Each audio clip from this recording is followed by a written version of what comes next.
And it's lights out and away we go! What's up, everybody, and welcome back to the GT UK F1 podcast. I am joined by David. I want his helmet. Good day, folks. He's never going to let me live that one down. Not until you do the next thing that wants to go, because I've only got one space on the stream deck free. So the next time you say something equally as daft, it's going to have to go in that place. Yeah, I mean, I've still got quite a few places that I can stick things on the... Pardon? There's the one.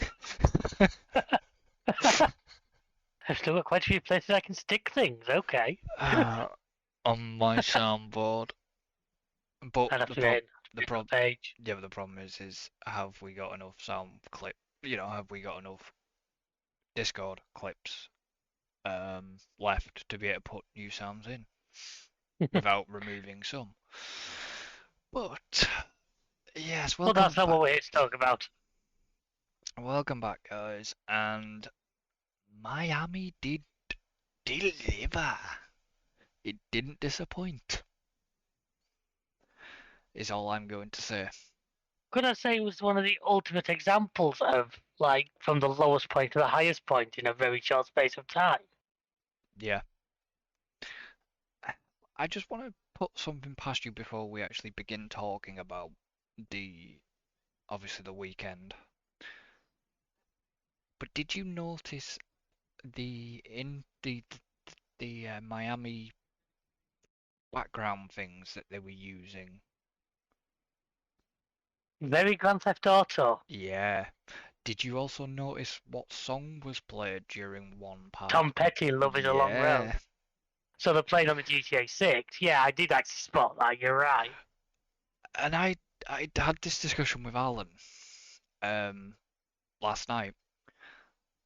And he didn't really notice it because he said, "Oh no, they did that last year." I said, "No, they didn't."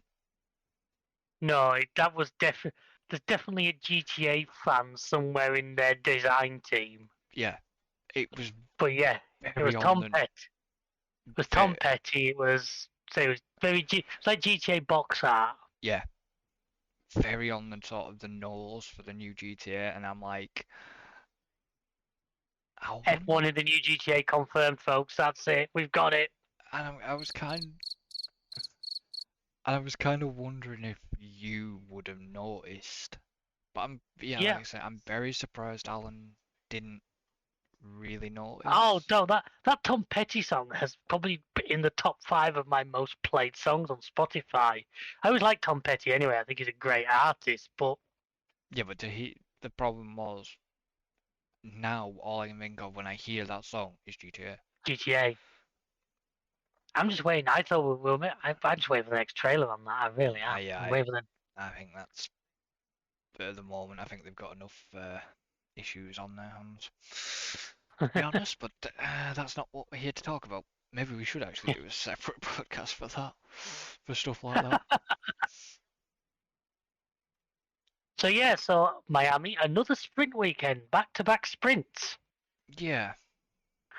Now, the new sprint format, obviously they've changed it. I actually like what they've changed. I actually think it works. Obviously, releasing the cars from Parc Ferme so they can change between the sprint and the qualifying, I think is a nice touch. I've said before what I would do with the sprints. Yeah, but the thing is, it's like, even Jenson Button, was it Button? Well, they had Button. Of course, it's America. They had Danica Blooming Patrick. Yeah, don't get me started on that. Not this early into the podcast. No. What is that going? Does that come just after your rant about the FIA? Yeah, there's quite possibly. Or the segment on what did Stroll do this time? Yeah, that's another thing as well, isn't it? And there is a new segment going to be included. Is what did K-Mag do this time? Oh, what K-Mag didn't do? Well, yeah. I mean, Pubagri's got that many penalties. He's going to have to start the next race from Abu Dhabi 21. And the problem is he not going to be facing a race ban? Or is he close to a race ban? I Now- don't know. You always seem to be able to drag up these information. I don't have that kind of vision to hand. I mean, he's got 8 points on his. He's got 8 points on his super license. I think Is it 12 like a road license could before be you? 12. Let's have a. This is where you know a lot more about these things than me. So, but anyway, let's. Only you said you saw the practice. Now I- I didn't. Yeah, I But did the only see thing I know about it practice. was Charles Leclerc's parking attempt. Yeah.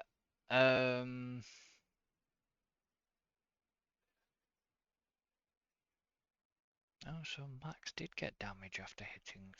Okay. Okay, that's something I didn't know, but I do now. That'll come up. Yeah. I mean, practice was a bit. Want to say it was blasé, just for the fact that there wasn't a lot of practice, because even though the first 10 minutes or so, something like that. I mean, it was within the first 8 minutes, that red flag. Yeah, I heard what had happened. I didn't hear overly. He basically clonked the curb. You know, Yeah, was it 6? Is it 6 classed as 16? I think it is. It's right in the narrowest part. It's that bloody chicane Hmm. that I ended up really hating.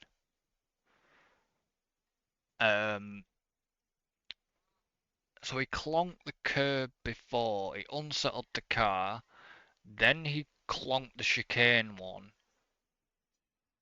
completely just buggered it up, and But then couldn't get. Now I always thought with F1 cars the trick was just to light the back tires up and Just- twirl them that way. But apparently he couldn't even. he couldn't spin. He was facing the wrong way on the track. His rear wing was under the underpass, and he was facing oncoming traffic at that point. You know, like I say, normally if you F1 car the wrong way, like I say, just light the back tires up and just let it Yeah, but and twirl it. Well, because of the space that he had to maneuver it, if he'd have twirled it, he'd have possibly clung to a wall. Yeah. clonked a wall, which he wouldn't be the first driver this weekend to do that.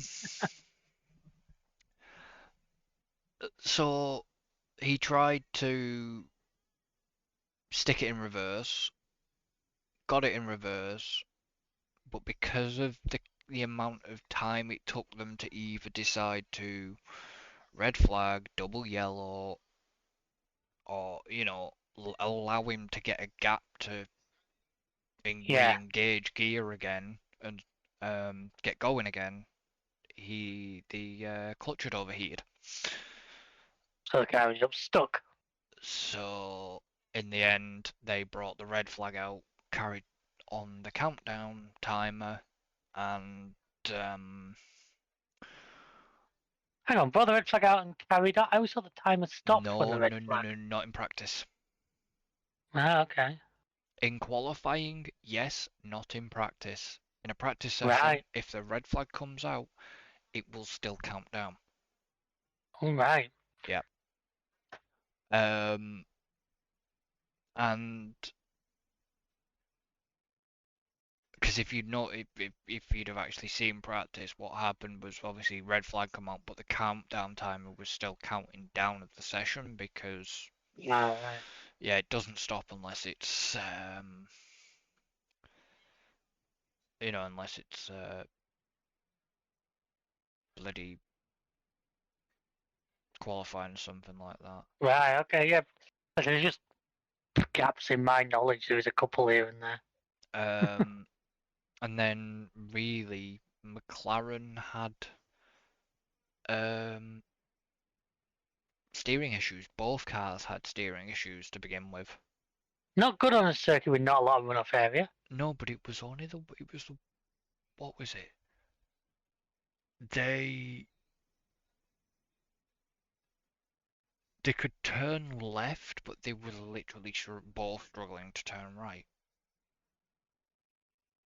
Cars that can't turn right in America now. That's never happened before. Hmm.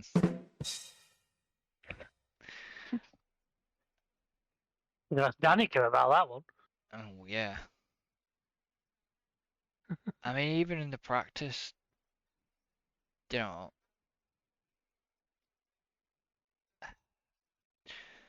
it was just very. I mean, okay, fair enough. Once they got the steering issues sorted, you know, bloody Christ, Oscar second. Hmm. You know, and it wasn't. Yet again, we always say never take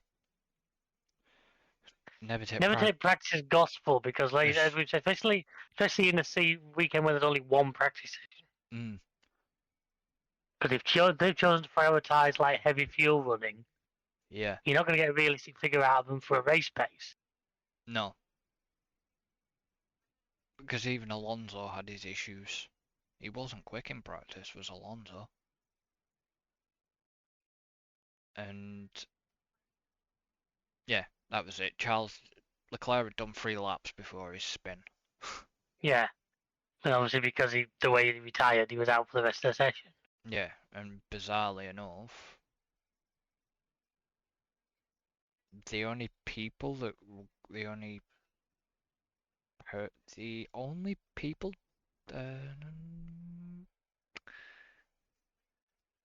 yeah, the only person that got or people that got the most laps were Alpine in practice. The team that probably needs the most practice time at the moment. Yeah, Alpine aren't looking. They weren't looking too great. Yeah, that's their season in a nutshell right now. Well, yeah. I mean, one talking point before, obviously, like, you know, practice was bit not much else going on.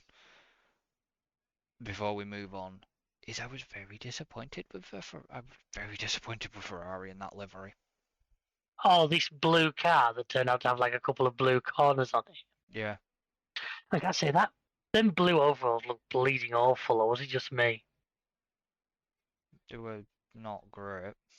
It was just such a bad shade. It's not even like it was a good blue. I realised like Red Bull and Williams both use a dark blue, so maybe it's not possible to go. But Yeah, but that sort of light blue they used just didn't look good. yes, but it was based on Hewlett Packard.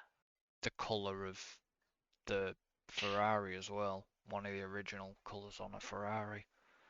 I saw a great meme, and I think it's from like League of Legends. And it was one of the main man. He said, "Did you get what's needed, Ferrari?" Yes, HP sponsorship. What did it cost you?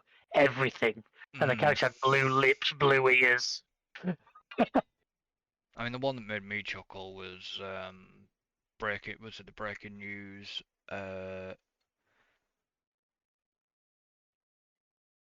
Was it Carlos Sainz to race for? Was it Carlos Sainz or was it Leclerc to race for Dynaco or something?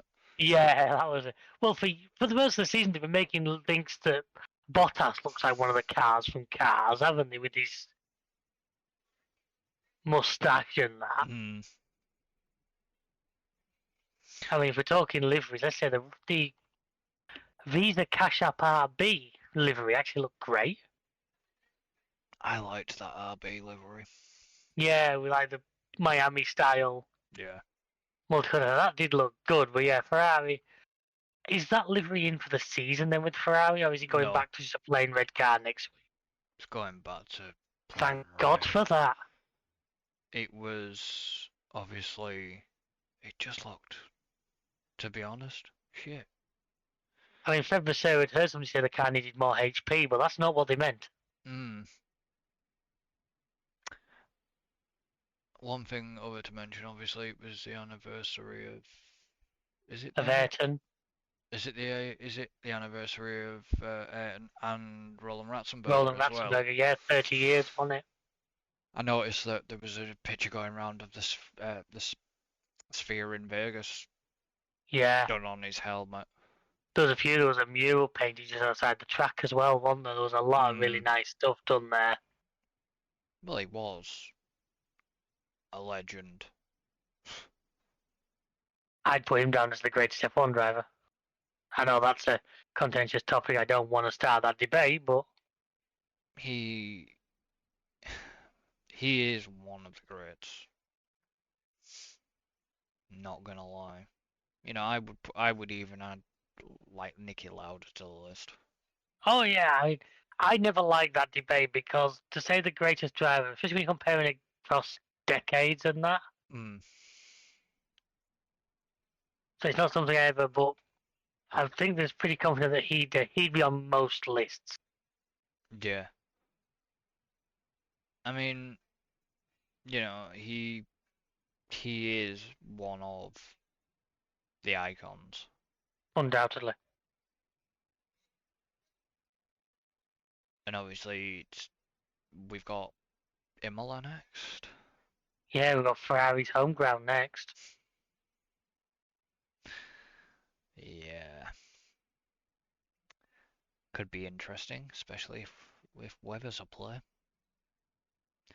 Oh, well, we remember what happened to Imola last year. It didn't happen, did it? Let's hope we don't get a repeat of that. Yeah, were we early? Are we earlier into the? I couldn't tell you without looking back, to be honest. I wonder if we're a little bit earlier than last year. I mean, right, why did I put that there, or is it not word? Bugger.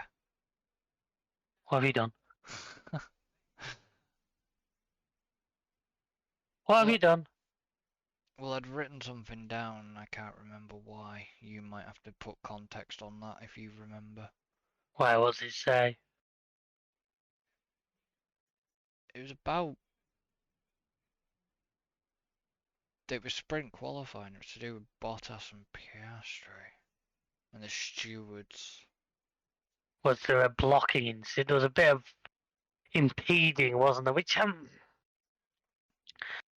not sure I overly agree because there was 2 or 3 times when they said, "Well, driver's impeding me." The driver just happens to be on the track, and yeah, his positioning isn't the absolute greatest, but short of jumping over the barrier, there's not many other places they could be. I get that they don't want drivers to be going around deliberately slowly blocking people on hot laps. I understand that, but I'm just not sure if this impeding rule right now is working as intended. Apparently Yuki got a DNF in sprint qualifying. Okay. Yeah. Kind of confused about that one, if I'm honest. Look, he didn't bin it, did he? I certainly don't remember that.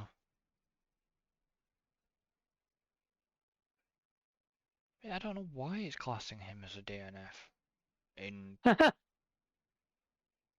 Q2. SQ2, sorry. It is actually classing him as under a DNF. No idea. Yeah, slightly confused on that one. Apparently, Sainz has kind of spat his dummy out a little bit as well.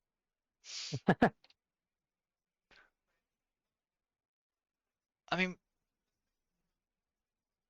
it's kind of weird because, like, looking at sprint quali, where was McLaren? They didn't look. Well, you said they had issues in practice. I mean, okay, Lando was 9th, and Oscar was like 6th, and Oscar wasn't running. He was running half the new upgrades, wasn't he? Yeah. They said, I seem to remember they saying he had half of them, whereas Lando had the full. Yeah.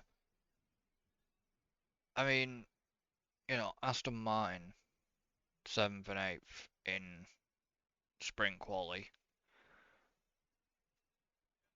Sainz seemed to struggle. Leclerc was just fighting back after his not much track time, it seemed. Yeah, he'd be on the back foot because he didn't have the data to go at. He'd obviously be mean- able to look at I mean, the one outstand from sprint quali, which I was quite impressed by, was I hope he's not been listening to the podcast, but Danny Rick. Danny Rick. Credit where credit's due. Yeah, the sprint quality. I mean, you got that car up there. Top 4. You know what I I mean? know. It was like, okay, where's that come from?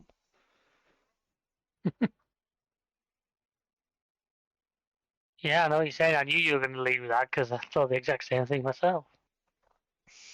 And it was just like, when I saw it, I was like, fucking hell, come on, Danny, Jesus. Mm.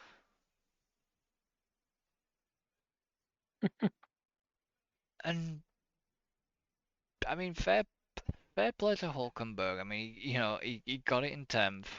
He seems to be doing something with that Haas. K-Mag's just, Well, and obviously, as we know, Hulkenberg now is signed to Sauber Audi for next year. yes. I mean, the Hulk in the green car. I mean, there's the jokes that ride themselves. Mm. But will it But- still be green come next year? Possibly no, but that's also the interesting point, though, to me is if what we believe is right and Sainz is having the other car, that's throwing Peugeot out when China seemed to be really Throwing him out and getting Bottas. behind him. Yeah. Well, we now know at least one of them is going, and like I say, what we were led to believe seems to suggest that both of them will be. Well, that's what I believe. But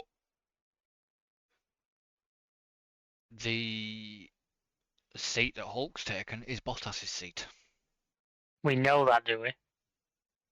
Bottas came out with it and has said, Fair enough. All right, I've missed that bit. yeah, no, when they spoke to Bottas, he has said it's his seat at this point that's gone. Which, I'll get onto Bottas again a little bit later. There's something that I want to bring up later on. You probably know what it will be. I've probably got a good idea. But what did you think of sprint quali then? It was a very good qualifying session. It was, I won't say predictable. I mean, we all do. I like the lack of practice. I think I've said this before. I think, like I said, I think Jensen Button does and all. I like seeing the teams not going in with absolutely all the data locked down. Yeah. Because I think we're seeing far more learning on the go. But the thing is, are we seeing better racing? Which it seems like that as well. Well, if the last couple of races are anything to go by, then undoubtedly. To be honest, I have to say that it was a better sprint than China. China. Well, China's sprint was okay, but I mean, China's race, it was, Miami was better than China race. That's for sure. But Miami was that circuit. Say what you like about it when it was built. That circuit is providing some great F1. It seems to really just be set up well. It's got the right mix of corners. We were seeing overtaking to places you wouldn't think they'd ever dream of having a go, with varying levels of success. Yeah. But it just seemed to, no matter what, it just seemed to create good action. Which surely as fans is what we want. I mean, like I say, it was the biggest shock for sprint quali for me was actually seeing Danny Ricciardo on like P4. Yeah. And the biggest kind of shock was seeing Albon at the back. I don't know if his confidence took a knock with them couple of big shunts he had. Yeah. Because he seems to have not really bounced back from them. No. Maybe it's just me, but I mean, Williams now actually have a spare chassis again, don't they? They've managed to get one together. Yeah, and Logan Sargent, I still say his days are numbered. Yeah. Don't get me wrong, I can imagine that Liberty Media and F1 management are quite keen for there to be an American driver in there. Mm, But, yeah, he's not showing any real signs of brilliance at the moment. no. There's got to be people waiting in the wings who can give it a shot. Who, if all he's going to do is finish last anyway. Yeah. It's. I don't want to say it, but it's another Latifi. It is. Well, it Because is, yeah.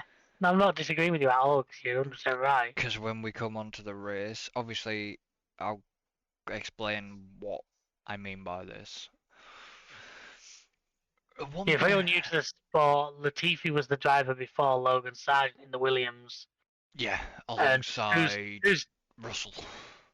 whose only sort of impact in the world of F1 was Abu Dhabi 21, really.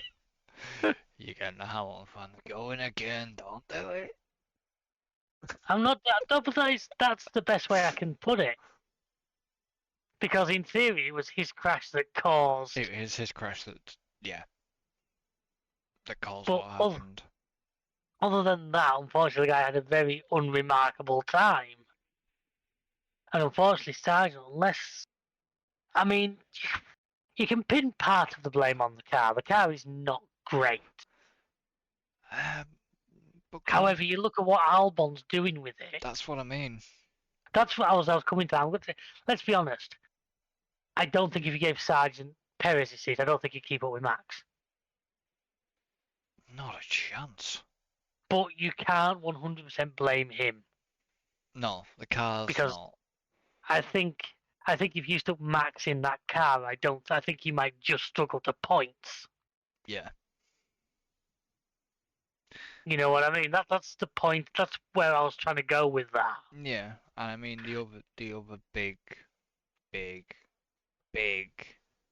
huge story is the fact that Adrian Newey is leaving Red Bull. Yeah, I have a feeling that was. I'm probably going to discuss that a bit at the end because I have a feeling that was kind of overtalked to death on the TV anyway. Yeah, but I have a few points to make on that a lot of people will probably think it's down to a few things, but we'll cover that at the end. I was going to go to that. At the very end because obviously we have to mark that because it is Yeah. a big thing. But the TV got absolutely on it, and it just got to the point where you've spoke about it, you've talked to him. Let's focus on what's actually happening here, not what happened a week ago, please. Yeah.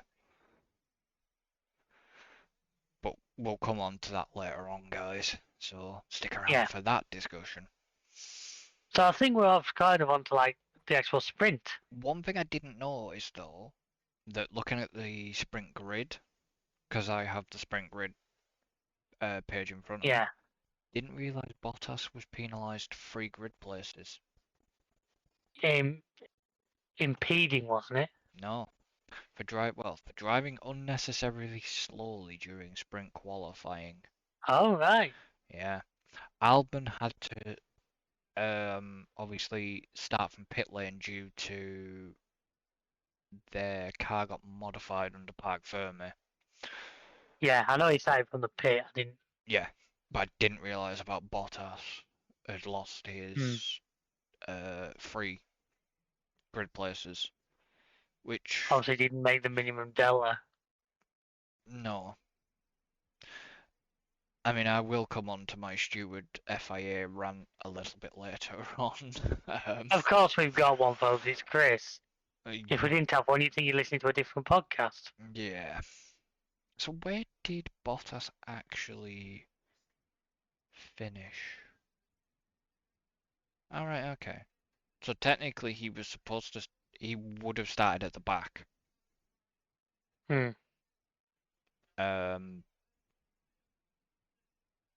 But he'd started 19th because of Albon Albon being in the pitch, yeah. into the pits. So I'll let you lead with the The sprint. sprint. I mean, Why? Because you know where I'm going to go with this. I've got my notes here, so I'll interject. Yeah, well, excuse me. Go on then. I mean, the start, you got the Ferraris were started well, and then you had chaos into turn one. As I put it to somebody, is it called a Newton's cradle, where you got them like 5 balls on string? Yes, it's a Newton's cradle. Well, you basically got one of those, caused by Lewis Hamilton, who somehow managed to avoid penalty for it.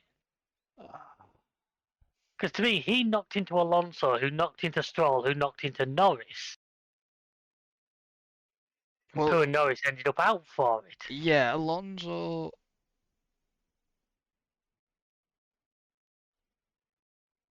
was trying to mind his own business, really, and avoid stuff. Stroll decides to do his usual, but Stroll got kind of hit by Hamilton, didn't he? So it was just like, Yeah. So he got knocked into his teammate, and then poor Norris was on the outside of all of this. and yeah, that didn't work well for him. Ended up out at turn one. At which point, I'm guessing he got a fine because he got written up for walking across the track, didn't he? Yeah, I never actually heard the outcome of that. I'm guessing it'd just be a 50 fine or something. 50 found. He got a reprimand, and he was fined 50,000 €1,000. that it's been suspended. It's 25. It's 25,000 euros. It's been suspended, as they say. So any further incidents. Right. I can understand what happened. He was pissed off and he just walked back to the pit lane. He was dead opposite, but it is a bit of a golden rule. You don't go walking across live tracks. Mm. You know, that's never going to end well, no matter how you try and dress it up. Ocon had already started the sprint with a 10-second penalty. It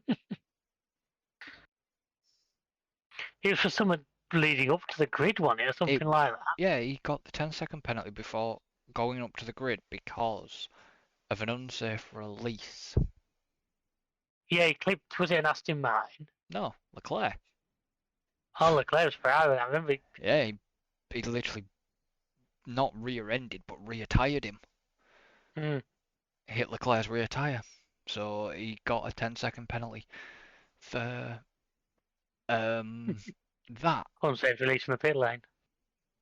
The stewards were very penalty happy this weekend, it seemed. I mean, fucking hell, we'll get onto it, but bloody hell. You say that, but I still find it and we've had this discussion, and I know first corner and all that, but for Hamilton to escape penalty free for that, say, Newton's cradle that put Norris out, Technically, he should have had. I think he got lucky there, because to me, I put the blame on him. It was him storming up the inside, And he saw poor Norris out. But the problem is he didn't have full control of his car, so why didn't he get a penalty? That's as I say, if you're going to use that as an excuse, I was going to say, well, the race, we had a similar thing that somebody did get a penalty for, so. But we'll come on to that at a later time. But yeah, well, the other bit I really enjoyed from the sprint was, and I'm sure it was deliberate, was watching Perez deliberately keep Danny Rick just inside DRS range. Oh, that was deliberate as God would have been. Just to try and keep him as a buffer to Leclerc. Was it not Sainz? His Sainz in front. It was one of the. Well, It was both one of the- Ferraris were there, wasn't it? Yeah. But like I say, he was definitely using Ricciardo as a rear bumper. Oh yeah, but it was also helping Danny. You know what I mean? It was Oh, yeah. helping Danny. Keeping along Danny up nicely. there, yeah. Yeah. And And then we're going to Oh. discuss the Magnussen in the room. Oh my god. I mean, that's my level of penalty. It is, yeah, he's getting close to like what you've managed to. You've driving quite similar to you, let's be honest. Yeah. You know what I mean? It was Yeah, all yeah, exactly what you mean. it was all to protect Hulk. Yeah. I mean, he even said in the interview, after the it was deliberate. He said he doesn't like it, but He was playing the it's a team team game. It's a team sport at the end of the day. Yeah, but I don't think it's done him much favors. I mean, even Hamilton said afterwards, you know, wow, at least he's honest or something like that. Yeah.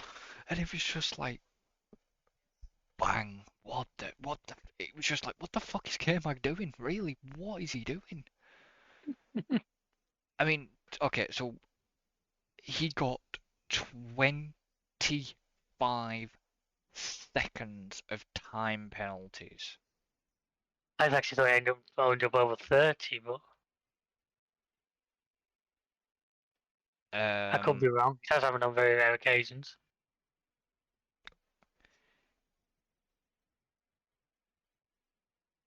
No, And it by the was way, remember, it was if you've got 25 in front of you, that's right. It's me that's mousing. Let me just double check that. You'll see at the bottom of there.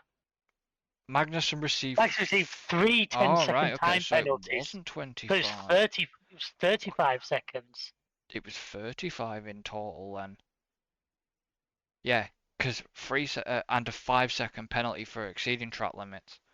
And then Hamilton. Hamilton got a got penalty for speeding in the pit lane, Yeah. which he must Okay. have done behind the safety car.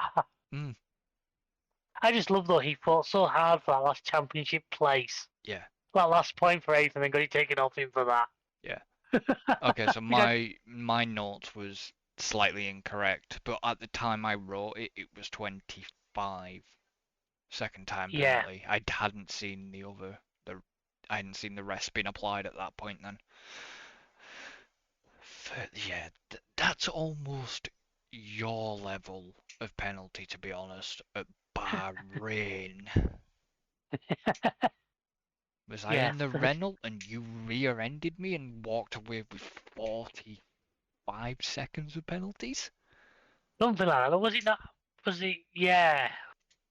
It was, You did similar to me at one point and got a good one. But yeah, I think I got something like 4. In fact, I just absolutely obliterated you for like full speed. yeah, it was like 45 seconds of time penalties. And this is what it seemed. It was just, I don't know what it was. K-Mag just seemed to be, he seemed red misted. Like I say, I think he was working, the team game. He was 100%. Yeah, but at points I thought it's in red mist. Now You I'm know going to what come I on to Red Mist later because there is one driver I would accuse of that this weekend.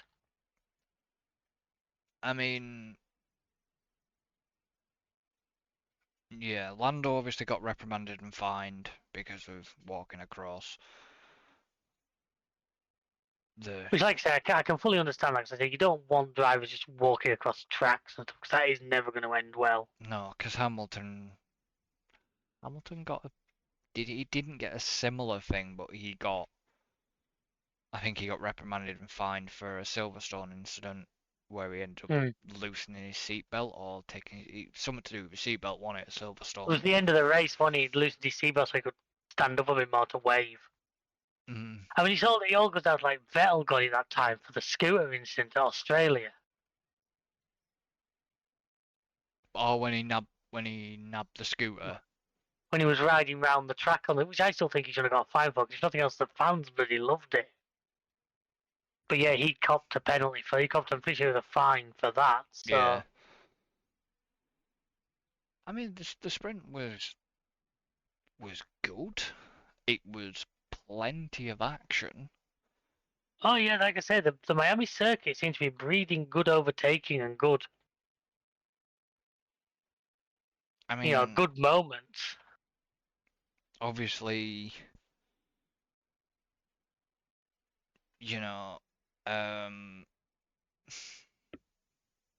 the only downside was it was kind of just a shame for for Norris. Yeah, I like mean, as I said in the introduction, the ups and downs of F1 racing. But he had to be knocked out like that, and he obviously wasn't happy because he'd done nothing wrong, nothing to cause that, and just got No. caught up in somebody else's accident. But like, if you, I mean, Logan Sargent, so close, but not quite. He outdrove Albon. Like I say, I just don't think Albon. I think ever since this is the Japan accident, I don't know if he's just taking a bit of time to get himself back to fully trusting himself. But he's definitely not been where we'd expect him to be for the last couple of races. Yeah, but I mean, Hamilton during the sprint, what a shocker. Oh, the Merc in general just didn't look good, did it? No. But, you had the likes of... Where did Russell end up? 12. Even he didn't have No, such... the Merc looked very slow. The Merc looked very slow. I mean, as you said, okay, K-Mag was working out, but I don't think he overly had the pace to overtake that ass anyway. No. It was only through mistakes of K-Mags that really ever seemed to get him close. Yeah. I mean, don't get me wrong, it was good battles. Watching the battles. Oh, it's what we want to see. You know what I mean? Watching the battles, and then...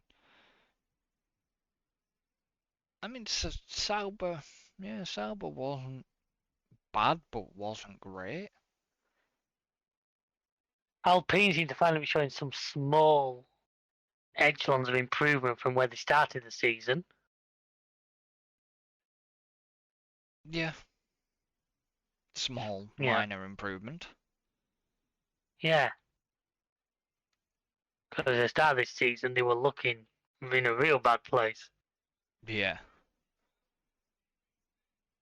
I mean, obviously Max was on it for the sprint, but it's kind of weird what a difference a day would make. Really. Well, before we get to that, we want to talk about main quality, don't we? But the sprint was full of action, The whole weekend was a good. If you're somebody who's thinking checking out F1, check out the highlights from this weekend. I think it's a really good example of what good F1 racing can be.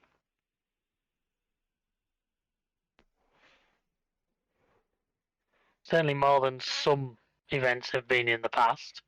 Oh yeah. Did I put any... No, I didn't. Okay.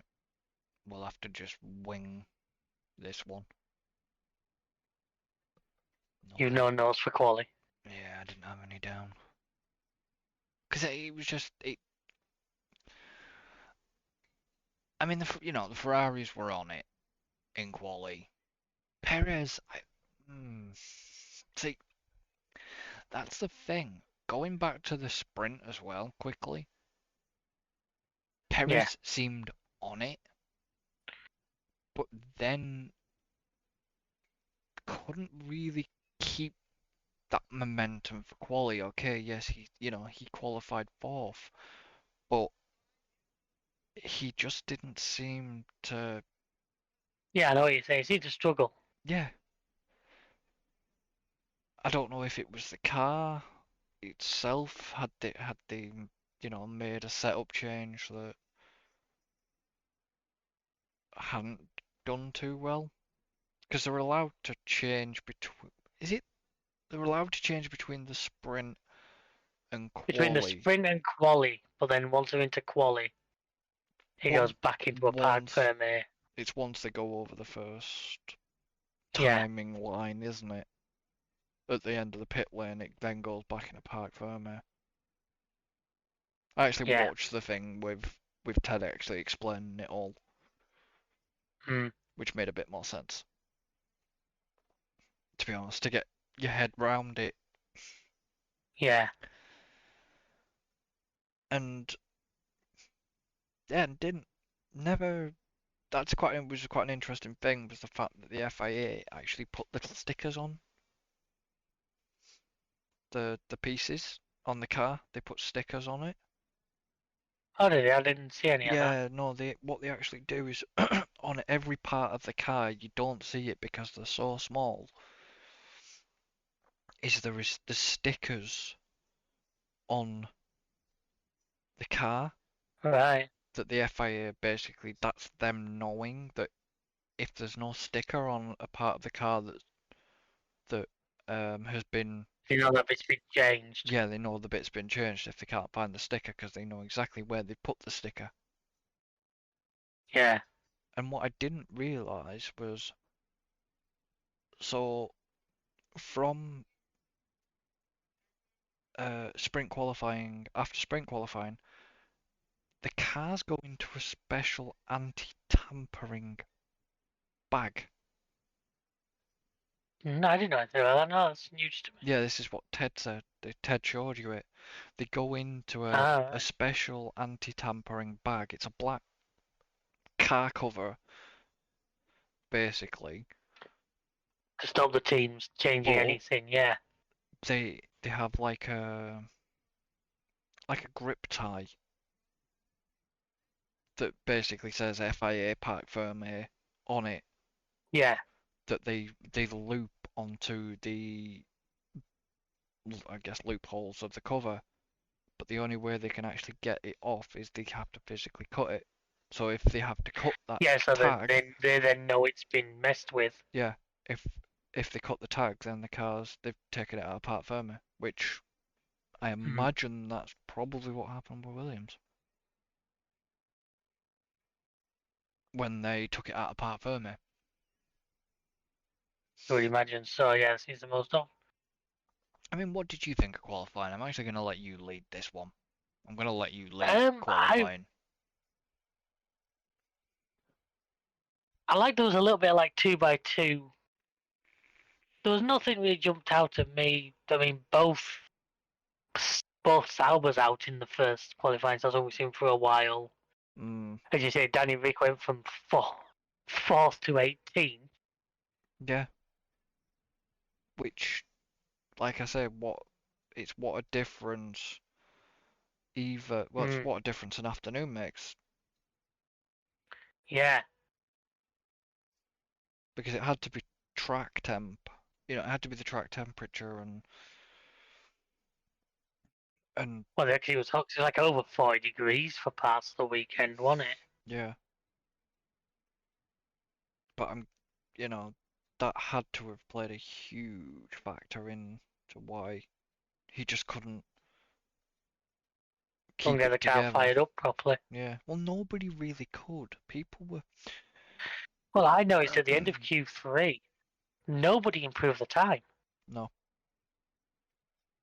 You know, even Max and everybody said the exact same time as they had done.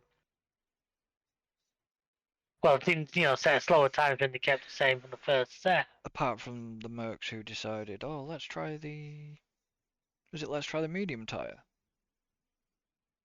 Was I didn't notice how Yeah, they. the Mercs went on the mediums, on the used set of mediums, because they'd seen what. Right. Part of me thinks it's basically they were trying to emulate what Lando Lando did with a set of mediums, where the problem is the McLaren can fire them medium tyres up Better than the. better. It's got to hurt for Merck the way things are going at the moment when they're watching a customer car majorly outperform the factory one. It's not just that, though. It's like Aston Martins as well. On a couple of occasions, Aston Martin have outperformed the Merc. But the Aston Martin, they weren't really on it. They struggled as well, I think. I think everybody did, because I think that, in all honesty, the track temp was a major, major factor. Yeah, it certainly seemed that way, didn't it? They were all struggling with temperatures. Traction. But I suppose it didn't help in one of the support races. not the F1 Academy, by the way. It was one of the Super Cup races that basically there was an accident or something and it had dumped an absolute crap ton of oil on the track, so Right, I didn't follow any of the sport race. I didn't see that. But I didn't see it. That's what I'd seen from when I saw when they showed the sweepers doing I think it was right, could have been the F1 Academy. It was delayed like 20 minutes because they were I think there was a delay. 'Cause I think when I went to tune into might have been to the main quality because I didn't watch the sprint live. I watched it when I got home Hmm. off a recording, and I literally finished watching it at bang on 8 o'clock. I was like, oh, nice, the qualifying just because of start. And I think the F1 Academy practice was still going Yeah. It because got everything was running a little bit behind. well. The qualifying was 9. Was it 9 o'clock? Yeah, but like I said, I assume the Academy practice was meant to finish a good time before to give them chance to, It was, but it got like I say, and it didn't. it got delayed because of the basically having to get the sweepers out and get cement dust down as well. And yeah, I don't know. But no, qualifying was good. But it wasn't, you know what I mean? It wasn't anything to really write home about. There was no shocking big shocks. No, no, what you mean. It was a good session where you said there's nothing majorly to report as such. Mm, It gave us what we thought was going to be basically because it gave us the same top two as the sprint, and with the way yeah. Leclerc in particular had taken off, we were all thinking, well, if he can repeat that, he could have a good chance at Max. Didn't happen though, did it? Shall we get on to the race? Well, can do. Yeah. I mean, you know, you look at the starting grid, you know, you had Max, Leclerc, Sainz, Perez, obviously Norris. Now, Norris did well for himself to get No, so both the McLarens did well to. well, he kind of benefited from a very, very lucky escape for Perez, I have to say. Did you see how close he came to the back of Max's car? Yeah, turn one. I thought, oh my god, Perez isn't. I just thought Perez isn't stopping. Perez is gonna go in the back of Max. Oh, there's gonna be That's what we were all fireworks. thinking. I thought that's exactly what I looked at. I thought that's not going to end well. And he just, you know, He missed by the tiniest amount. And luckily for him, the likes of Sainz and Leclerc managed to dodge, and dodge him. which actually kind of let Leclerc off the hook a little bit because Leclerc hadn't made a good start. No, he hadn't. But then, because I think he was behind Sainz by the first corner. Mm. But then in everybody avoiding Perez, kind of give Leclerc a nice easy pass back through. But it buggered Lando up because Lando lost out, didn't he? He lost quite a few places, yeah. And you know, it's just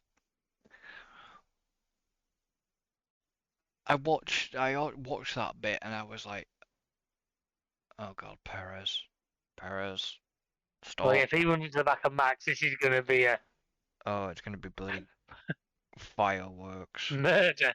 fisticuffs, and God knows what. Holy crap. I mean, was it Sainz that was on the radio? Like, sort of like, what the fuck was that? Or something Yeah, I think like Sainz, that. Leclerc, 1 or 2 were.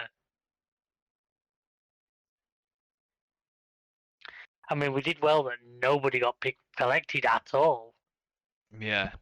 Well, not not by Perez, anyways. I just mean in that first corner. Yeah. And it was just, you know, at first I thought, oh, here we go. You know, it was like at first I thought, oh, Max is just probably gonna run away with this, like he normally does. But then I noticed that he wasn't really making distance on Leclerc. Seemed to be, yeah, he seemed to be struggling a little bit. The car wasn't. I know in the second stint they complained a lot more about Mm. some of the setups and that, but But he, like I say, he wasn't really. He didn't really romp away like he normally would. no, now don't forget they were also all trying to manage tyres because they were really aiming for just a one-stop race. Yeah. And so there was a lot of tyre management going on in those early stages. Oh yeah. I mean, there was some good battles going on. Oh, there was a lot of good legs. That circuit seemed to really push overtaking a lot more than some of those been to previously. Like I say, the different places they were trying it as well, Yeah.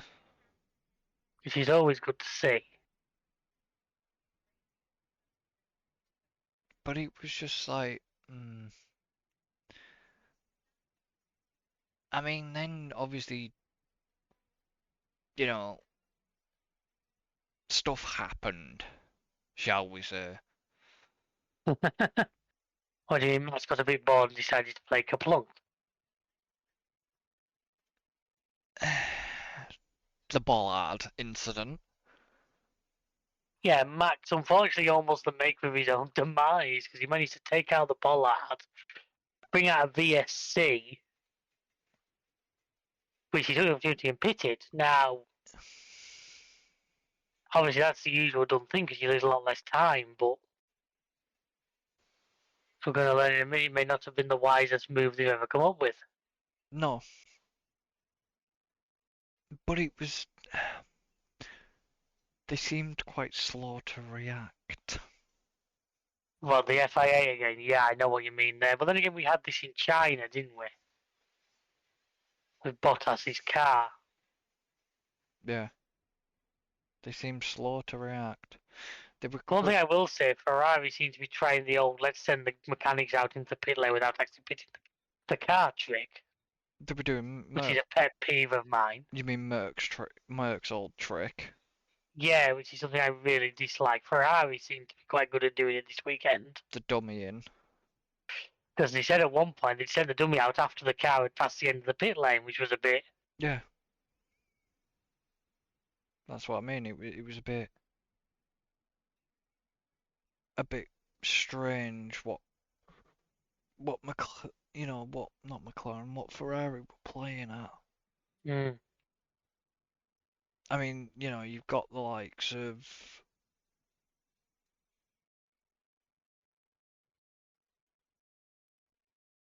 you got the likes of Hamilton's radio message kind of perplexed me a little bit. Which one would that be?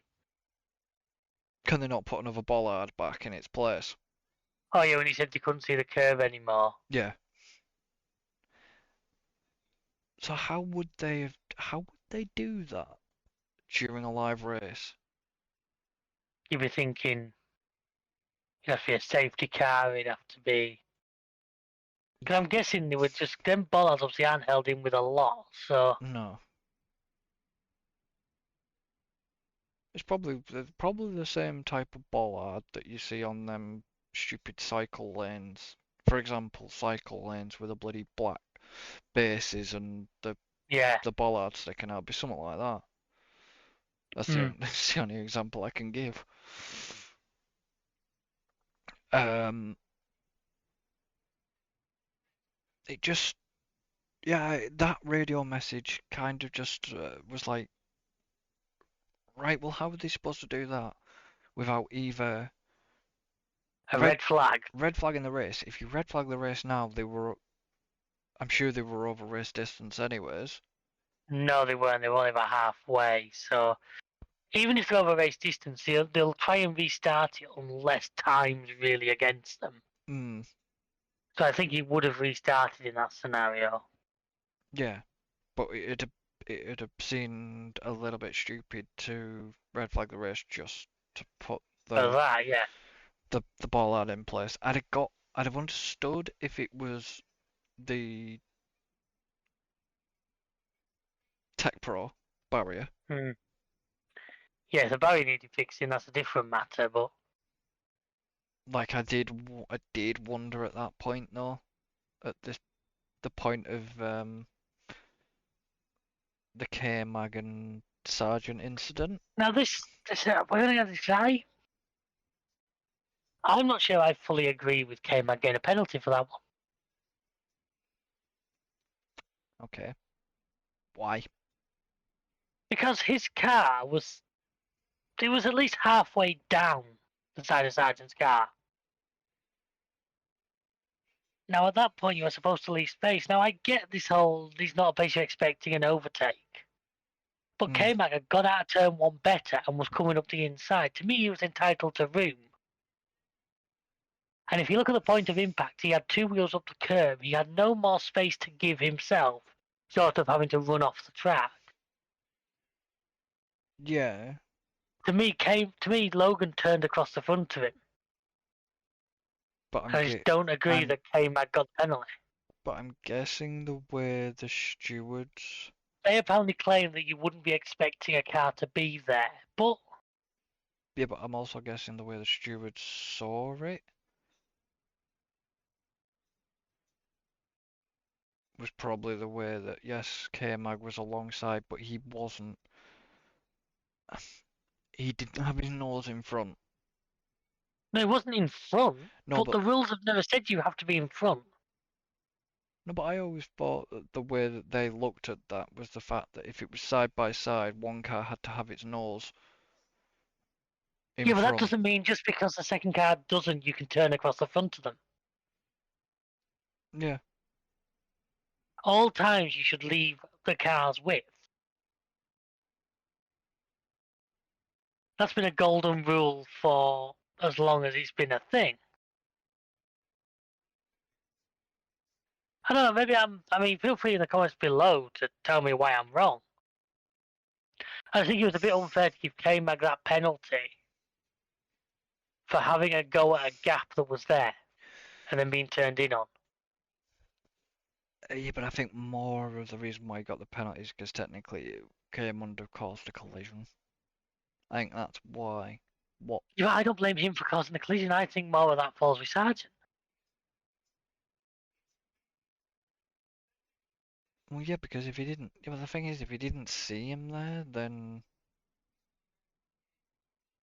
So just because you don't see somebody on the road, you're fine to drive into them and it's their fault, is it? no. But what I'm saying is, if he didn't, if he didn't see him, then wouldn't that be down to a what the hell do you call them? Race engineer to say, look, there's a car There's a car there. there. Yeah, but sometimes by the time he's gone, oh, there's a cat. Too late. Yeah, well, you noticed that.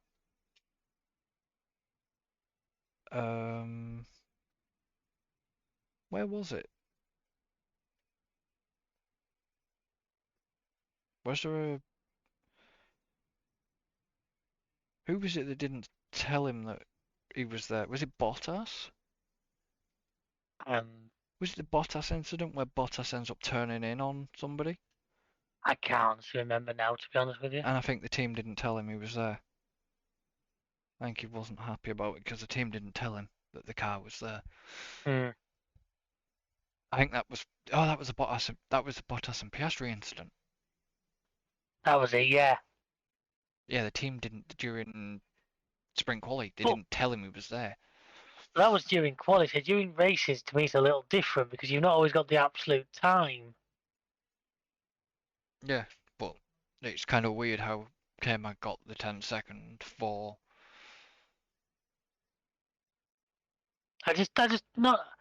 I'm not sure that K-Mag was the right one to blame in that situation. So maybe it's just me. Maybe I'm wrong on this. It But does happen on very rare occasions. yeah, but the problem is, I'm not arguing this fact, but they were saying that obviously Logan Sargent was on racing line. I don't You know, know. They were saying they've got a lot more footage than yes, yeah, they have, and like I say, and I'm a just lot more knowledge. correct on both counts. I'm not going to argue, but I just don't see. To me, K-Mag was at least halfway alongside at the point of impact. Yeah, And to me, if you're halfway alongside, you've earned the right to be there.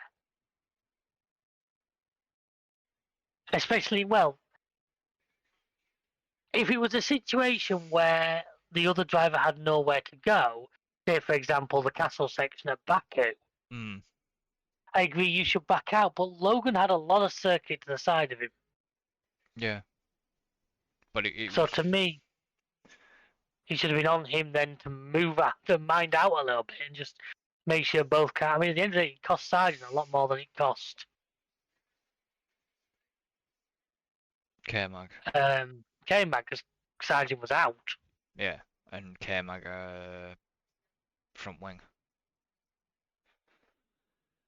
And that sort of leads on to this safety car. And I know a lot of people are like, but you're kind of not addressing the certain big news of the Miami Grand Prix, but we will get to that. That isn't big news of the Grand Prix, though. That happened beforehand and flew through, but we'll get. No, I'm on about a certain Yeah, winner. we're going to that. Yeah, we'll get into that now because it's this safety car, which threw the big level because McLaren hadn't pitted, No. and through it must have been sheer luck that Norris ended up in front of the safety car. Oh yeah. That's what did it because that meant then he was able to get round quick, get into the pit, and get back out. Mm. But the thing is, as well, going back to K-Mag under this safety car period, Mm-hmm. he came in, changed his wing, but didn't change tyres. That's what got the because I wasn't quite sure how that penalty had actually happened. Yeah, that was the 20-second time penalty for it. So it's actually in the rules they are not allowed to pit without changing tyres. Yeah, they're not. It's actually in the sporting regs that they're not allowed to. It's like I find that totally bizarre, but fair enough. no, because it would class as a mandatory. Yeah, but as long as you made a mandatory during the race. I know. This is how the rules are written, but I just find that very strange. Yeah, but that's what he got it for because he didn't change tyre compounds, even though he'd already changed tyre compounds. Well, no, he did because you're allowed to change tyres and put the same compound on. Yeah, but he hadn't literally changed tyres. No, what I'm saying is, you said it got perfect. He hadn't changed compounds. Well, that's not quite true. No, what I Because, mean, like I say, you're allowed to pit and put the same compound on you've currently got on. yeah, But the rules obviously say you must change tyres. Like I say, I wasn't aware of that. yeah. No, what I mean is, he'd already changed compound. What I mean, he didn't change onto to either softs or hards or Yeah. A Yeah, used set. He just basically went in front wing, bang, gone They're again. on the same set of tyres. Yeah. How bizarre that that's in the rules. I honestly had no idea of that. I kinda didn't. But yeah, again, like I said, I'm not actually seeing the new sporting reg. Sporting regulations. Riveting reading, I'm sure. And then obviously the other penalty went to Stroll for leaving the track and getting the advantage. And there was one more penalty issue quite long later. Carlos Sainz for collision with Piastri, which I actually... Was it me or did Carlos get a little bit of red mist? He got Because to me, pissed. Piastri's move was harsh but reasonable. I still think Piastri's move... Yeah, but the thing was, what should Oscar have given that place back? In your No. eyes, should he have given the position back? No, Exactly. That's what because I like I thought. said, to me it was a robust move, but it wasn't an unfair, it wasn't a dangerous move. It wasn't one to me that was give a place back worthy. Now, Carlos spent several laps complaining that he shouldn't. Then, when he did get past him, to me, just got a little bit over the edge with it, which is why he ended up stepping the car out, clipping Piastri, and smashing Piastri's front wing. Which then So screwed. to me, the penalty's entirely justified because he ruined Piastri's race. Yeah, it screwed him. Which was such a shame because he was having such a good one. Yeah, it wasn't good for my fantasy team, I'll tell you that. Because I haven't even got that page open yet. I haven't looked, but I just know that Piastri's one of mine, so. I think it was one of Ryan's as well. But, so that was like the last, and then we get on to what I think is probably and what I said earlier on about how it's the ups and downs of F1 racing. When we had the first victory for Lando Norris, the ultimate bridesmaid, I've called him that on this podcast. And my words were to Alan last night was he's no longer a bridesmaid, but a bride. Yeah, because that's where finally. I mean, did you see Conor Moore's video on it? Yes, I was meant to share it, but I didn't know if Yeah. any of you guys had seen it and were gonna share it. I saw it earlier where Carlos Sainz, I told him nobody loses 111 races in a row. But it, Like I said, I honestly believe even the most die-hard Red Bull fans can't be too disappointed with that result. problem is, like I said, I've said it many times. I'm a McLaren and a Red Bull fan, right? Yeah. I'm not even pissed at Max coming second because I don't even think Max was that unhappy about it because he still banked good points. He's still well ahead. yeah, but Max and Lando are very good buddies. Yeah. And let's be honest here, this is where... Go ahead, sorry. And it's like, did you see how many drivers How many people congratulated him in general? congratulated him? I mean, what I was going to say is, let's be honest here, Lando, from what I can see, has very much become the poster boy of the Drive to Survive series. Yeah, but let me. So the win for him is going to boost all of that side of things. Let me put this at you. Did you watch any of the build-up? A little bit of it, yeah. I joined in at the grid walk. Oh, dude. You missed. Why? What? You didn't see the lie detector test with Norris, did you? No, I had heard about it. I think Oh. they alluded to it. Yeah, literally. One question was asked. How are you going to win this year? Or Will something? you win a race in 2024? And he said yes. In the McLaren, yes. And then he said, which team? He went McLaren. What? You could not have Yeah. scripted it. I mean, do we reckon Zach Brown stopped hugging people yet, or do you reckon he's still going? Oh, Jesus Christ, I would not like to be on the end of one of his. I mean, let's face it, I bet it was a Bells. wild night in Miami for them guys. Oh, I bet. I mean, obviously, Zach being American as well, to win it on Yeah. his home soil's got to have felt good. But it was just, it's so great. And to me, it's great for the whole team. All those mechanics who turn up and put the effort in. Yeah, I mean, It's okay. reward. They're all going home this week. Winners. Yeah, I mean, okay. Norris was like, what was it? Oh yeah, how you feeling? Fuck. Oh, sorry. What was that on it? Then Crofty's typical TV, apology. It was after Watershed. Come on.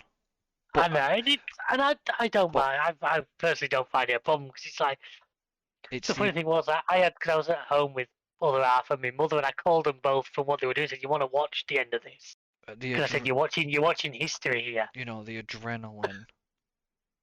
Yeah, It's I can been imagine. I can imagine the last 10 laps of that race. He heard every freaking noise that McLaren made I bet. and thought that was it blowing up. Because You know what I mean? He's like I say, we were all going about Sochi where it was the weather that played a part. well, Now it we all was. said that wasn't. If that had happened again, we'd have known God was against him. Yeah.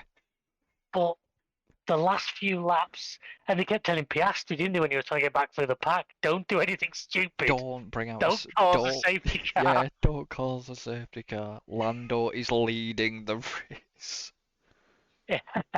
Don't do anything to cause a problem. Yeah. But no, it was such a great win. But you had the likes of. I mean, I get why he apologized straight away when he swore because of there've been kids there as well. So Oh well, that was just it was just heat of the moment. Which I say heat of the moment stuff is that's the beauty of live. That's what happens now. and I mean, how many people congratulated him? Max. Everybody. I mean, I don't know how much of the after show you watched when they were setting up for the team photo. No, Fred Vasseur was there Christ. because once he'd done the photo, he handed out a load of champagne bottles to everyone to attack Lando with once. Christ. No, I missed that. No, there was obviously what I saw live, you had Max applauding from the car and giving him the thumbs up. Hamilton did it. Yeah, Leclerc was. I don't think Leclerc. anybody was unhappy. I don't think anybody. Sainz. I mean, they'd been teammates at McLaren for a while, hadn't they, Sainz and Norris? So Bloody Danny Rick. You know what I mean?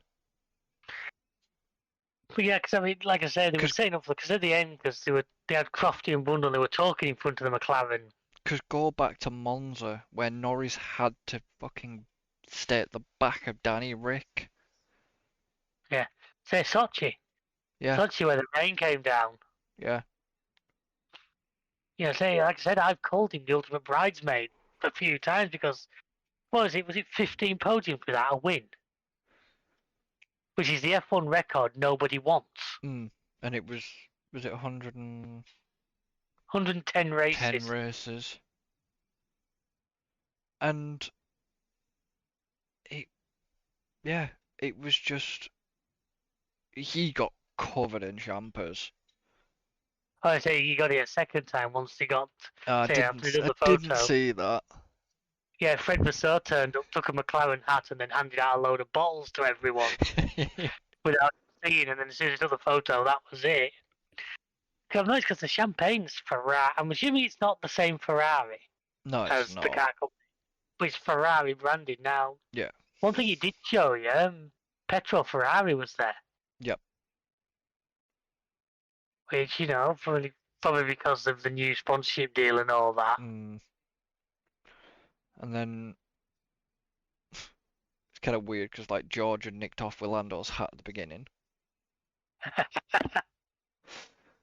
Best, did you see the cool down room? No. Because they were talking and it showed the shot of Max taking the bollard out, and you saw his face. He turned to Lando and went, "Whoops," which I just thought was brilliant. Oh. But you know what I mean? It's Lando obviously got driver of the day with something like 40% of the vote. yeah, but the big question was there was a 12% in there or something like that for Bottas. Bottas. I know. What was that coming from? Yeah. I mean, okay, yeah, Bottas had a fairly solid race. solid race. But like I said to Alan, who I know will listen to this, so hello Alan, was that it'll have been the Australians. The Australians, Yeah. yeah. Possibly, but it's just. I don't think you're going to see a more popular win No. for quite a while. I mean, you And know, I mean, I hope it's the first of many. Let's be honest. well, that's If what this Max is the said. start, Even Max said it. if this is the start of McLaren actually being up there. Competitive. Yeah. bring it on. Because like Max wasn't pissed with it. He still finished second. He still got good points. He still increased his gap over Perez? Or was it Leclerc? Perez in second, still in it. So you know what I mean. He didn't lose a lot today. On that day, I should say. No. But I think he was just kind of happy that despite him thinking the car felt bloody awful, they still managed to get second. but he couldn't reel in the 7 seconds? 7 when it was eking out all the time. It was just slowly going up and up and up. But which proves the point that Max now kind of knows how it feels for when he romps off. Yeah. And Well, as you people said, he can't hadn't catch really him. been romping away all weekend. No. He'd struggled. Mm. And I mean, I did like the bit at the end where Alonso came up and hugged him. Yeah. Because Alonso had been his sort of mentor, really. He said he grew up watching Alonso, Yeah. in 1742 or whenever it was he started racing. But it was just to see a lot of the drivers, because even Max doesn't get that. You know what I mean? Okay, Max gets it off the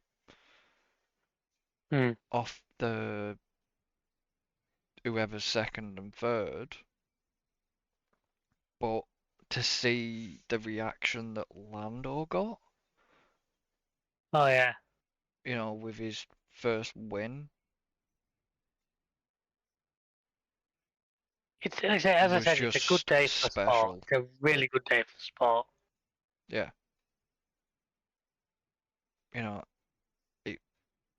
It was special and it was great to see. Definitely. And it was overall it was a good race, but I kind of now want to FIA rant here a little bit. And I do want to say there was a lot of inconsistencies throughout this weekend. Yeah, I know what you mean.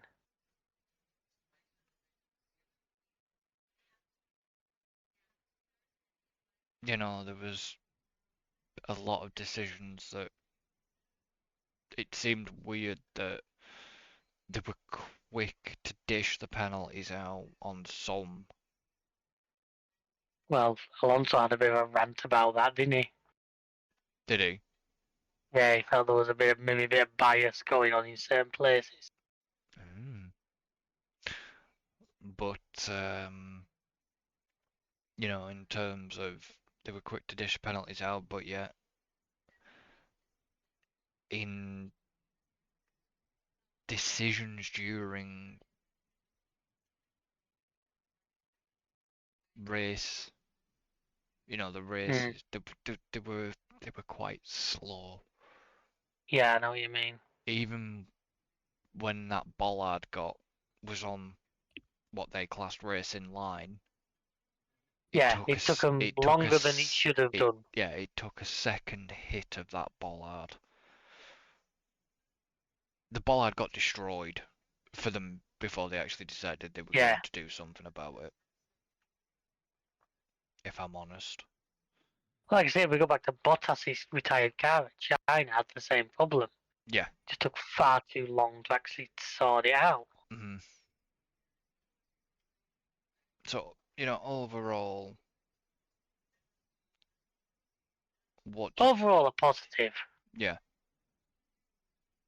What I'm gonna do is I'm gonna go and do the fantasy thing first, and then we can finish with Yeah, sounds good to me. that other thing we were going to Oh, talk the bit of about. news, yeah.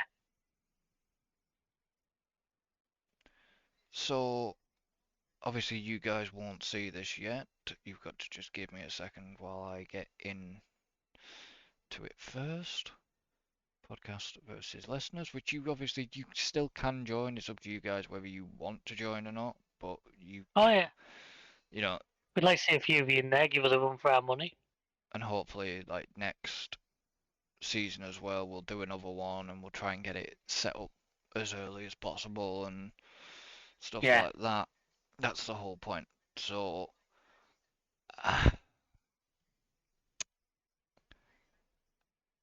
oh, I see. I don't like that at all. What's that?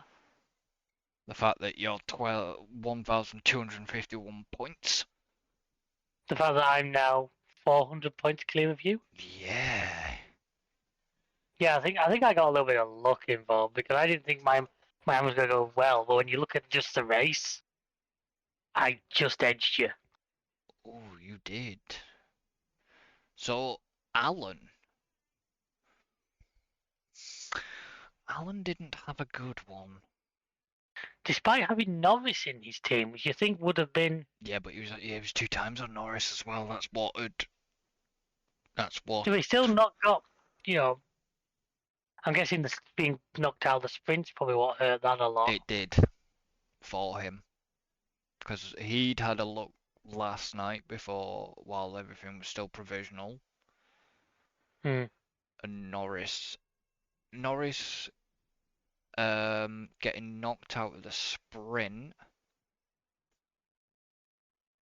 cost him 20. Yeah, I'm looking at that now. I can see that. But even then, I mean, the rest of his team, I guess, is because even then, you put those 20 back on, he's still well behind you. Yeah. I mean, he got a point for K-Mag. He got 9 for Alonso. I think the best 2 scorers was Norris and Yuki for him. Hmm. I mean, Aston Martin lost him -7 anyways. Why did the constructor lose him? Oh, okay. Retiring from the sprint lost 20 points. So And I guess the other driver lost. he's lost 9 for the positions. Yeah. And He- 20 for not classified. He gained 2 for that. For the race, he gained 2 for race position. He gained 15 on overtakes. And then obviously he lost 20 for that. That hurt him. Yeah. Ryan beat me by a point. Oh, I actually was looking at the one that doesn't have the. I'm just looking at Miami. No, I wasn't looking. I was looking at the one that didn't have the public in. No, he did. Yeah, I'm looking at the podcast versus listeners. Ryan beat me by a point. Holy crap. Jeez. I mean, Williams didn't do me a solid as a constructor. RB He had did. both McLaren drivers and McLaren as a team. I think that's his big win. And that's the thing. I had Oscar instead of Norris. Yeah, I have. Yeah, I know. He still got me positive, but like Ferrari and Max were my 2 big winners. He had that's the thing. He had 2 times on Norris. Hmm. And But I still gained him less points than my 2 times on Verstappen. yeah, but who let me down then? If there's 1 point between me and him, what let me down? You've both got Piastri, you've got Albon. You've both got Ricciardo. You've got Verstappen. It's Sainz, Was it because he's Sainz? got Ocon. Yeah, but was it Sainz that let me down? No, It must be your team. must be the It's Williams. teams. It's Williams. Yeah, Your team's got you 48 points. yeah. His team's got him 98 points. Mm. I mean, for a point between us, Jesus. Yeah, now tell me about it. Meanwhile, I'm still comfortably 30 in front. So in total, I'm now 400 ahead, which I'm still not resting on because there's still Still one bad weekend could yeah, crash. still plenty of time. But then again, I say that, but we have so many in common Yeah, that the chances of that are quite slim. Not impossible, let's be honest, but you know what I mean. Yeah, I think I'm going to possibly be making some changes for Imola. I'm quite happy with mine for now. I possibly will later on in the season, but Yeah, but the problem was Williams didn't really do you a solid either. I know, but I don't think there's a lot better I can do. No. Like what we said, and it's what I actually like this year is the way they've done it. Means I've had to. Williams are sort of my compromise in order to get the good. Yeah, I know what you mean. Some of the other good things, because you've no longer. Last year, I felt it was far too easy. Yeah, because I seem to absolutely romp last year. Last year, I think the total you were allowed was too high, and you could get too many really good things. This year they've lowered it, and you're having to make compromise, which is how it should be in my book. Yeah. Like I mean, to me, Williams and possibly Ricciardo are my weaker points. I mean, Albon, this one was my weakest driver, but I would think on balance you would see him as a stronger bet than like Guan Yu. Yeah. But in order to get under budget, you've got to make those choices. Yep. Which is what I like. And the final discussion topic here might not be a long one, but is the fact that obviously Adrian Newey is to be leaving Red Bull. Has announced his retirement after 18 years. But actually, he's not leaving Red Bull. He's leaving at the end of the year, isn't he? This is where people are getting confused. He's leaving in Q1 of 2025. He's leaving the Formula 1 team. He's going to continue working with... He has to continue working on the hypercar, road car, whatever the hell it is, project that he's currently doing. Then, I mean, obviously, like you said, the interview with Martin where he said he's probably going to go travelling. But then, I think, as I said to you the other day, the guy's in his 60s. He won't be short of cash. No, but is he going to retire? Or will? Because I can see him back in a consultancy role with somebody, but I think he will take some time out beforehand. Because spend some time with his family. Because obviously once he leaves...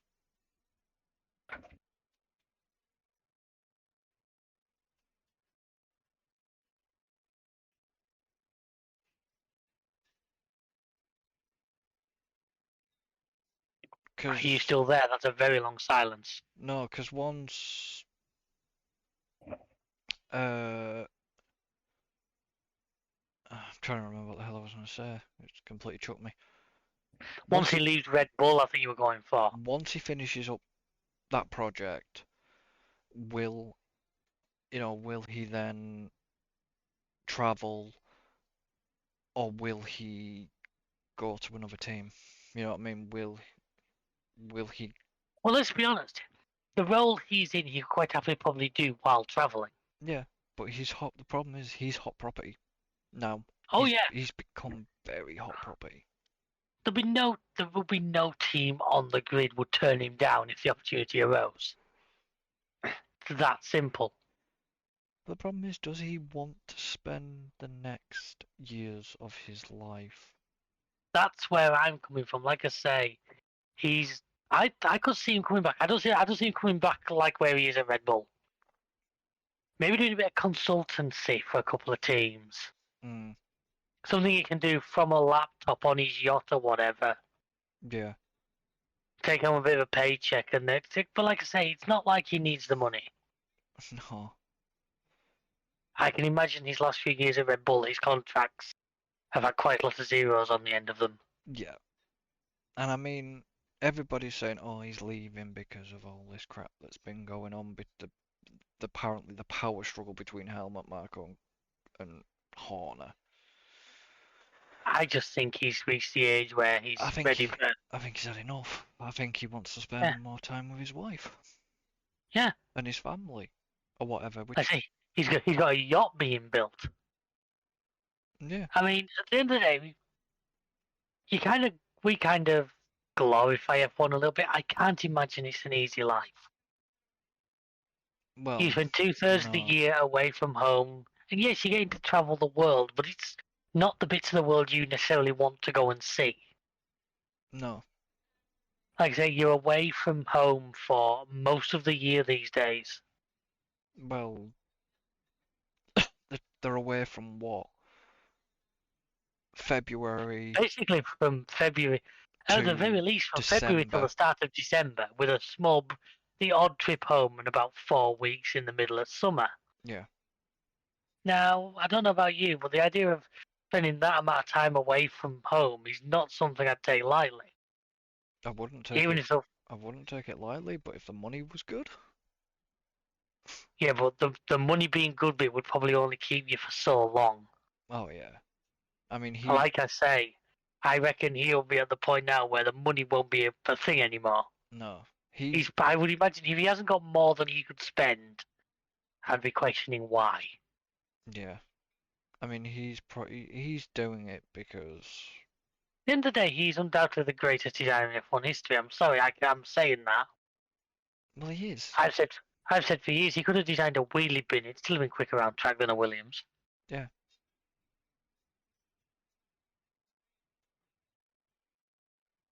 But with that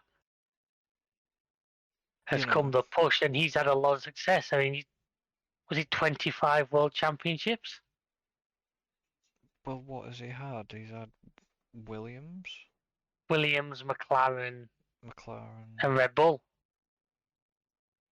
I'm sure they put the stats up Yeah. at one no, point I doing didn't it, s- and I'm pretty sure it was 25 World Championships. You can basically credit to him. Yeah. Well, I know he's had. He was. Obviously, 3 with Max, 4 with Vettel. And McLaren, it'd be like the Hakkinen years, I guess. Was Or would it he? be Hamilton's first? Could have been Hamilton, but was it? Was he there for Hill? Was it Williams for Hill?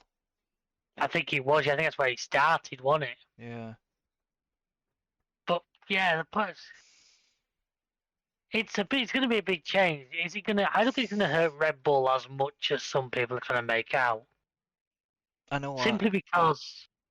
No, go ahead. Well, I said it would be the downfall of Red Bull, but I kind of disagree. I'm not. When I said that, I've sort of sat and thought about it a bit more. I mean, next year, no, because I think if the car's as good as it is now, they're not going to go backwards that quick. When the rule changes in 26 come in, but Red Bull at this point will have a team of people who have worked alongside him for the last 18 years, or certainly as long as they've been in the team. Now, if they've not picked up a thing or two off him in that time, then that's more for them. I think as long as the philosophy he's inserted gets continued, I think they'll still continue to produce competitive cars. Maybe not get quite the edge they've got now. But I don't see them suddenly ending up at the back of the grid in the next couple of years. But You know what I mean? yeah, like I said, it depends.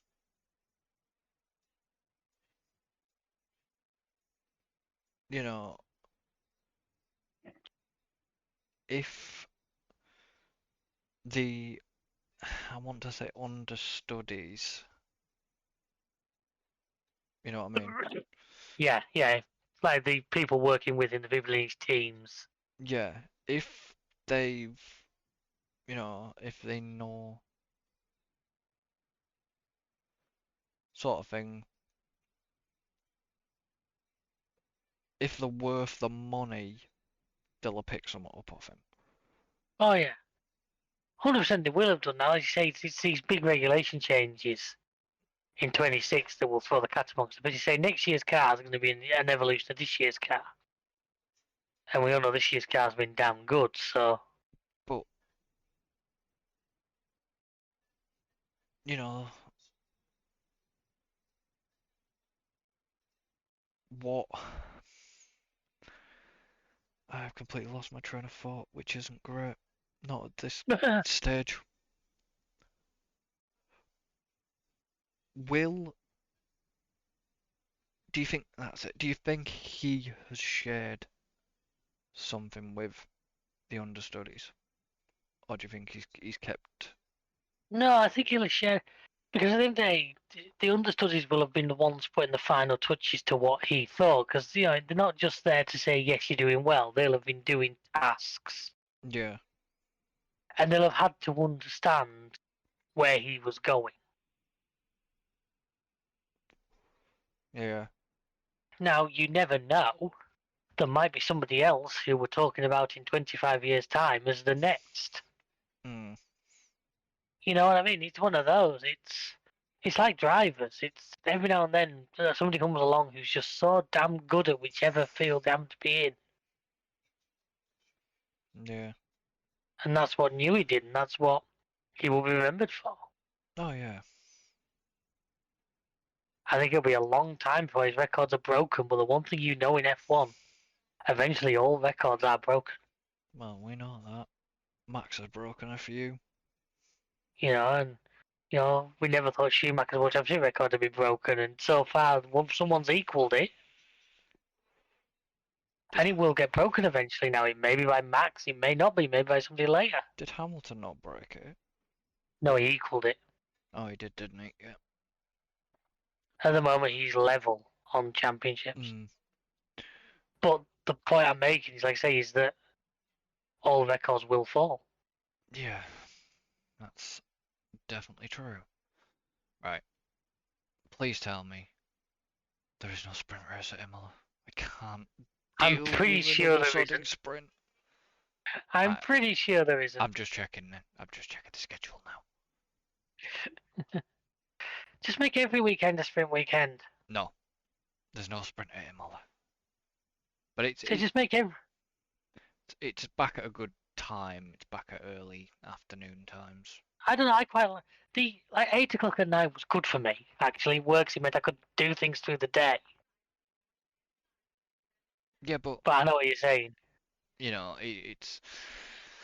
I mean, we're definitely not as mad as it sounds. We're definitely never going to see a sprint at Monaco. Holy crap.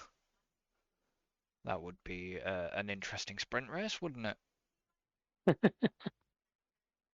When is the next? When is the next? Well, if it's sprint? Silverstone,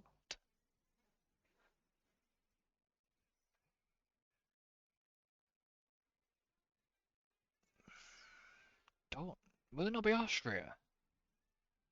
is the one I forget because they've moved around a little bit, haven't they? Austria. Austria, right? Yeah. But Okay, actually, Silverstone isn't one this year. no. Austria is. Spain isn't. And it's the last year of Barcelona. As Yeah. well. Yeah, and then we're moving over to Madrid. Madrid, that was it. I knew it began with M, but the rest of it escaped me. So we're going to leave this one here. You got any sort of final just as I said earlier, if you've got a friend who doesn't watch F1, use this race to show them what F1 can be. 'Cause I think this weekend, like I say, you saw the ups and the downs. Lando went from being out in the first corner of the sprint race to winning the feature race. Yeah. You know, the action, the excitement, and I probably should have said earlier, but one thing I will say, decent grid walk guests for once. Unfortunately, I didn't see the grid walk, so I can't really comment. Oh on no, you didn't, because in it was America, you didn't have any of those people who were only there to further themselves. They seemed to actually realise what they were there.